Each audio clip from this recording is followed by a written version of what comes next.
মই যে দাদা প্লিজ গানটো গাই দিয়ক, মোৰ চিনেমাখনৰ শ্বুটিং আছে, অমুক তই গেমিত পঠাবি নেকি গানটো? ধৈৰ্য ধৰ, মই গান নহয়, মই মেচিন নহয়, মই গান। দাদাই যে আগতে এজন মানুহে 29টা 30টালৈকে গান গাইছিলে একে ৰাতি, সেইটো মানুহ আজিলৈকে এটা গান গাবলৈও ভাগৰি যায়। কিয় ভাগৰি যায়? সেইটো মই ভিতৰি ভিতৰি অনুভৱ কৰি মই যে মানুহটোক সঁচাকৈ দেখিলেও লাগে, তাইৰ ভইচটো ক্ৰেক হৈ গৈছে, নাখায় নুখুৱে এনেকৈ থাকে, জোনালী ষ্টুডিঅ'ত শুই থাকে, কেতিয়াবা কাহিলীপাৰাত যায়। তাৰ মাজত দেখোঁ আজি তিনিচুকীয়া গ'ল, কিবা ইনগ্ৰেশ্যন আছে বোলে, হোটেলৰ ইনগ্ৰেশ্যন, কিবা ইনগ্ৰেশ্যন, তাতে গৈছে। তেতিয়াতো মই নাই, মই নাজানো। তাৰপিছত এদিনৰ কাৰণে গৈ এসপ্তাহ পিছত আহে, তেওঁ তাতে কি খাইছে, কি শুইছে, খাইছেনে নাই, কি মেডিচিন খাইছে, সেইবিলাকতো মই নাজানো। মেনেজমেণ্ট এটা টিম থাকে, আমি তেওঁলোককে সোধোঁ দাদা ঠিকে আছেনে। ইভেন ষ্টেজত যাওঁতেও আমি মেনেজমেণ্টকে সোধোঁ, ঐ দাদা ঠিকে আছেনে, যাব পাৰিবনে? অঁ পাৰিব। কেতিয়াবা কয় নাই আজি ঠিক নাই, অলপ টায়াৰ্ড হৈ আছে, শেষত আপুনি অলপ চাব। মই ষ্টেজত উঠিয়ে ভাবোঁ প্ৰথম গানটো অলপ ঢিলা গান হওক, যাতে কষ্টটো এফৰ্টটো কৰোঁ। দাদা তেতিয়া পৰা গানটো গাই সদায় ভাল পায়, মোক কয় কি এইটো গান গালে অলপ এক্সাৰচাইজ হৈ যায়, ইমান চিঞৰিব নালাগে, এইটো গান ওলাই দিবি পাৰিলে, নহ'লে ৰ'দৰ চিঠি গানটো ওলাই দিবি, এইকেইটা গালে মোৰ অলপ ৰিলেক্স হয়।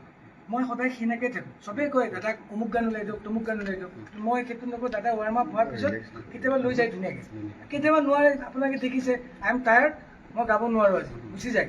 3টা গান গাই গুচি যোৱা ৰেকৰ্ড আছে, এটা গান নোগোৱায়ো আজি মোৰ গাব মন নাই বুলি কৈ গুচি যোৱা ৰেকৰ্ড আছে। তেওঁ নিজৰ মৰ্জি, তেওঁ নিজৰ মৰ্জি মানুহ। তেওঁ যে টায়াৰ্ড, মই 1-1.5 বছৰৰ পৰা, মই নহয় ষ্টুডিঅ'ত যোন গৈছিলে 1 বছৰ গান গোৱাবলৈ, সকলোৱে কিন্তু চকুত উপলব্ধি হৈছে যে জুবিন দা সঁচাকৈ টায়াৰ্ড হৈ আছিল, তেওঁ টায়াৰ্ড হৈ আছিল। মানে ইমান টায়াৰ্ড দৰৱ মুখৰ পৰা আদি কৰি এনেধৰণৰ অনাকাংক্ষিত ঘটনা সংঘটিত হোৱালৈকে সম্পূৰ্ণ ভুল মেনেজমেণ্টৰ। মই সেনেকৈ ক'ব নোৱাৰিম, মোৰ সেইটো কোৱাৰ অধিকাৰ নাই। গোটেই বস্তুটো ডাইৰেক্ট দুখটো মেনেজমেণ্ট বুলি মই ক'ব নোৱাৰোঁ, সেইটো এটা এক্সিডেণ্ট। তাতে যোনটো ইনচিডেণ্টত জুবিন দা নাই আজি মাজত আমাৰ মাজত, সেইটো এটা এক্সিডেণ্ট। আৰু তাৰপিছত কেনেকৈ গ'ল কি গ'ল সেইটো যদি কাৰ কিয় নিলে সেইটো তেওঁলোকে সেইখিনি গাফিলতি কিন্তু হয়, মানে ঔষধ নোখোৱাটো সময়মতে বা তেওঁ পানী নামিবলৈ নিদিয়াৰ ক্ষেত্ৰত এইখিনি বাধা দিয়াটো, এইখিনি ক্ষেত্ৰত কিন্তু গাফিলতি একেবাৰে মেনেজমেণ্টৰ হয়।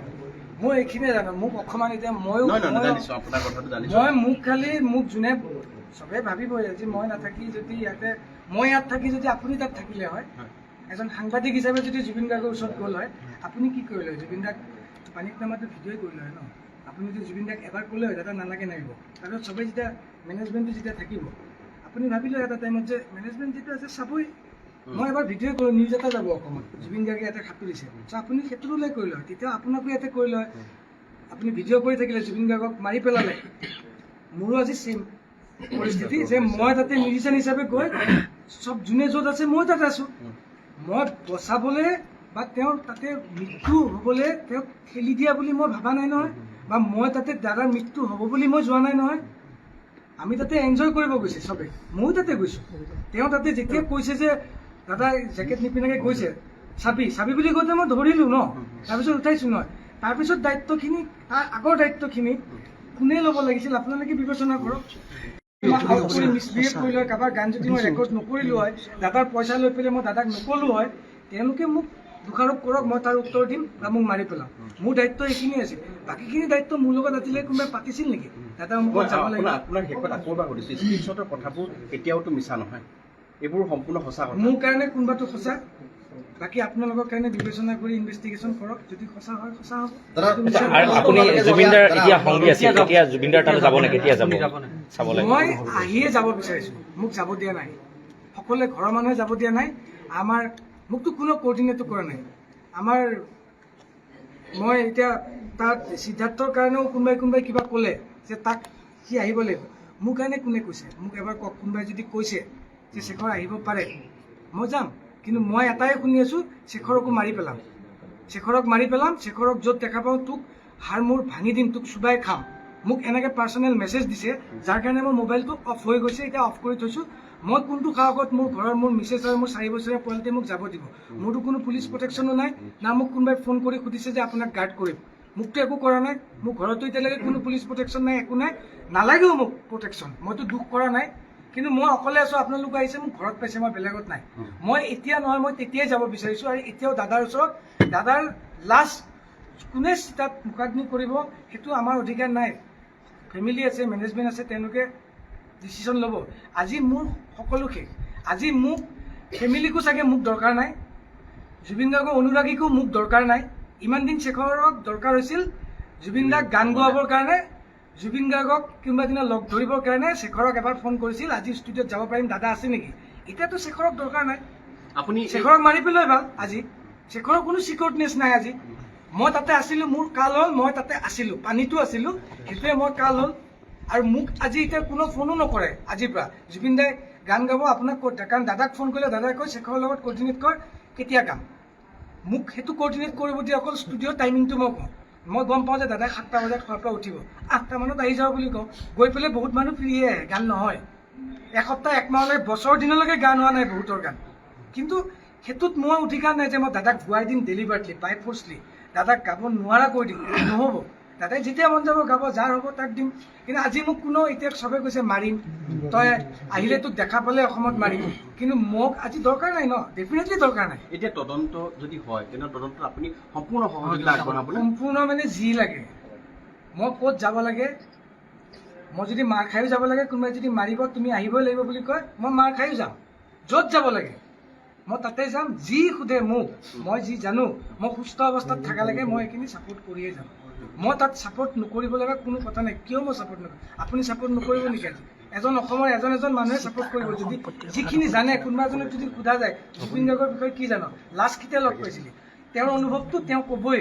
লাষ্ট মই 1 বছৰ আগত পাইছিলোঁ বা 2 দিন আগত পাইছিলোঁ, দাদাই এনেকুৱা হৈ আছে। ময়ো দাদাক 19 তাৰিখলৈকে লাষ্ট পানীত লাষ্ট উশাহটো লোৱালৈকে পাইছোঁ। সেইখিনিলৈকে যিখিনি জানো মই 100%। কিন্তু এতিয়া দাদা, মই এটা- তেখেতৰ আৰু এটা মোবাইল ফোন স্পষ্টীকৰণ দিয়া কাৰণ আছে ক'ত?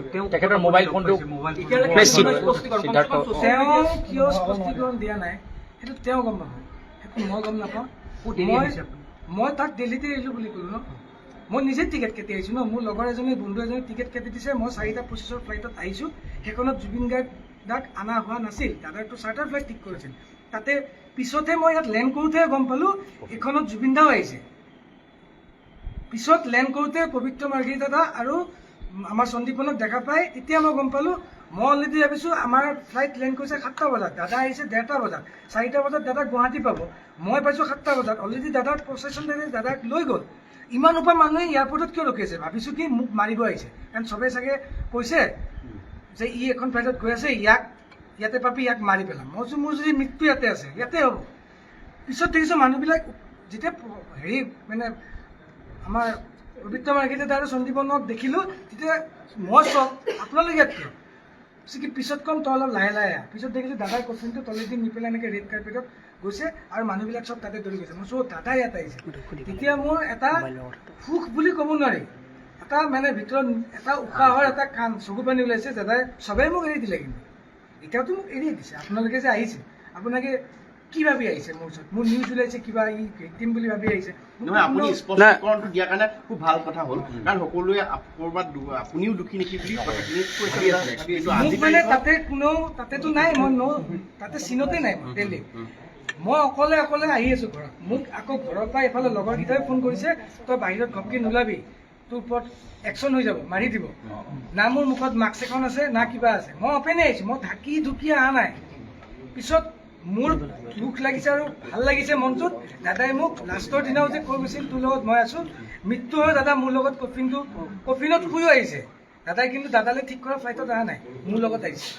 তাৰ পৰিয়ালৰ লোক হিচাপে ভাতৃ হিচাপে সন্দীপনে যেতিয়া হস্পিটেললৈ লৈ গৈছিল জুবিন গাৰ্গক, তেতিয়া মোবাইলটো বিচাৰিছিল সিদ্ধাৰ্থৰ পৰা, কিন্তু সিদ্ধাৰ্থে মোবাইলটো দিয়া নাই বুলি উল্লেখ আছে। মোবাইলটো নিদিয়াৰ কাৰণটো কি আছিলে, কিবা গম পায় নেকি?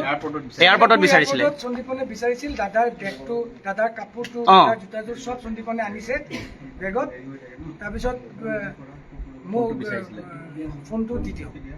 এতিয়া সিদ্ধাৰ্থে ক'লে ফোনটো নিদিওঁ, কাম আছে। সন্দীপনে বহুতবাৰ ৰিকুৱেষ্ট কৰিলে, আপুনি যি কাম আছে কৰি লওক, কৰি পেলাই ফোনটো দি দিয়ক, মই এইটো মই চমজাই দিম দাদাৰ বস্তু। চেষ্টা কৈছে কি এইটো মোৰোতো এতিয়া মোৰোতো দায়িত্ব আছে। মইতো দাদা ঢুকাল মানে মইতো চিনৰ পৰা উঠা নাই, সেইটো মই চাম। দাদা, আপোনালোকে যেতিয়া জুবিন গাৰ্গৰ লগত আছিল, জুবিন গাৰ্গৰ বিভিন্ন দিশ চোৱা চিতা কৰিছিল, তেতিয়া আপুনি কালি স্ক্ৰীনশ্বটত এটা কথা কৈছে, সিদ্ধাৰ্থে আপোনালোকক আপোনালোকে এইবাৰ আঁতৰি থাকক বুলি বিভিন্ন প্লেনিং বিলাক আৰে কৰে বুলি কৈছে। তেওঁলোকৰ প্লেনিঙত আজি ঘৰ বনাইছে, আজি ক'ৰবাত দাদা ইনগ্ৰেশ্যন কৰিব যাব, তাতে মিউজিচিয়ান নাই, আমিও নাই, তেতিয়া যদি আমি কওঁ যে এইটো যাব লাগিব জানো, এইটো তুমুক তেনেকুৱা আমাৰ অধিকাৰ নাছিল।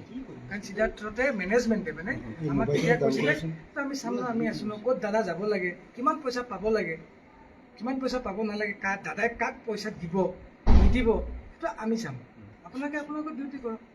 মোৰ ডিউটি আছিল মিউজিক কৰা, ষ্টেজত বজোৱা, ষ্টুডিঅ'ত ৰেকৰ্ডিং কৰা, মিউজিক কৰা, বাছ মই এইখিনিতে থাকিম।